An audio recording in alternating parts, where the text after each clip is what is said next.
There once was a time when the strongest operator in the game was a Russian soldier with an eye for death.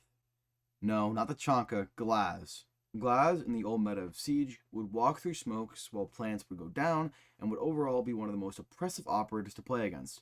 However, he got nerfed and things got changed.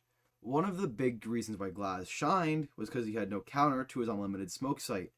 This was a time predating Wamai, Warden, Maestro, or even bulletproof cameras. And I know that sounds very scary, but this was the reality at the time. And I feel like the majority of people know that these 4 counters exist and can rest pretty safely knowing that Glaz won't be oppressing them very soon. But the thing is, does it really matter? When a lot of people look at Glaz, they kind of just turn away because the DMR is an odd commodity.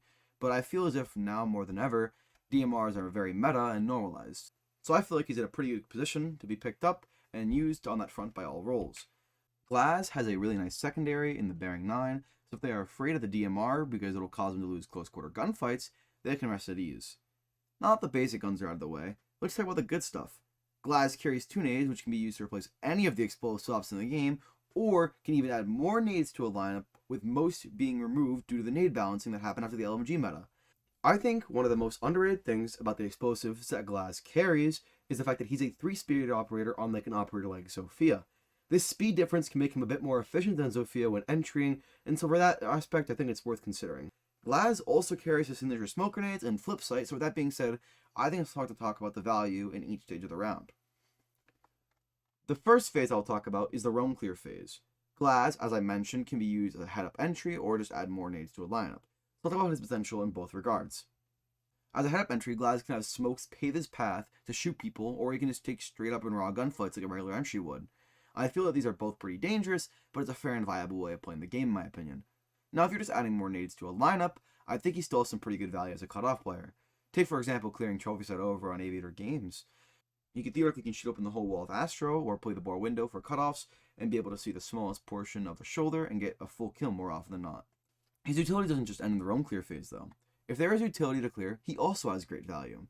Obviously nades are nice, but something which is understated is the ability to use the smoke to walk into shields as if it were the LG meta. Now I know this sounds pretty ridiculous, but let me illustrate an example. Let's take one of the strongest shields in the game and pit it against Glaz. Imagine Bunker on Oregon. Let's say you've taken all the map control you need, and all you need left is to solidify your presence in Bunker so you can hold Freezer and deny most plant denial util. The only position which needs to be cleared prior for this scenario is the tarp store.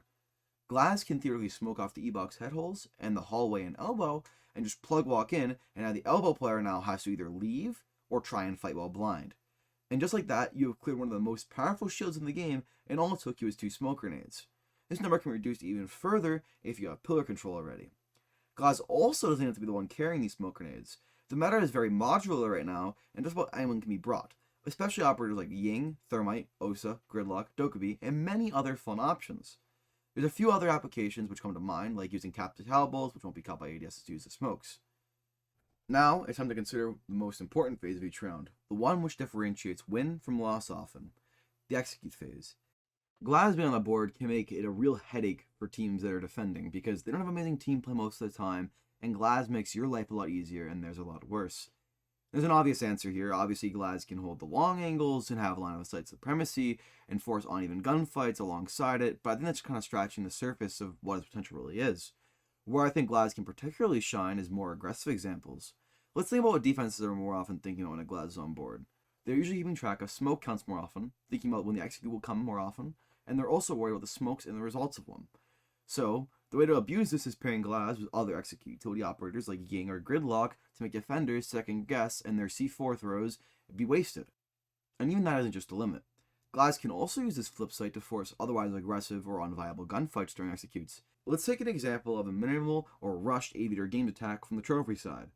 Glaz can have smokes go up on the edge of the vault door and on the Aviator door and have whoever's lost alive with him plants on the war table, and the round is practically over just from that alone. Glaz can now deny every angle which endangers the planter, and he can theoretically push even deeper off of them, and now the round is even more winnable for the attack based on the post plant. That's it for the video. I'm sure there's a lot of ideas you guys have as well, and if you want to leave them in the comments, I'd love to hear them. Thank you guys for watching, and hope you have a great day.